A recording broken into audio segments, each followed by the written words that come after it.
Saudara, masyarakat adat Marga Mahuse Evade melakukan aksi blokade di kawasan Gor Hainsei Merauke.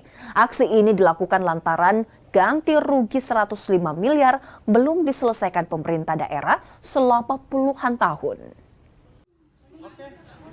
Aksi blokade dilakukan dengan memasang janur kuning di pintu masuk dan keluar kawasan Gor Hainsei.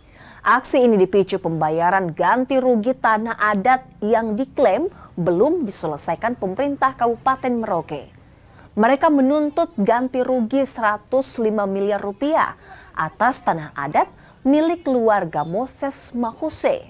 Akibat aksi ini, aktivitas di kawasan Gor Hainsei dan kantor Dinas Pemuda dan Olahraga Kabupaten Merauke yang berada di dalam area tersebut terganggu. Luas tanah sebesar 157 meter persegi, lebar 91. 91 ya. Sudah berapa tahun Bapak tuntut ini bersuara untuk diganti? 40 tahun. 40 tahun sampai sekarang belum ada pembayaran sama sekali ya? Ya. Kenapa itu? Salah pembayaran. Salah pembayaran.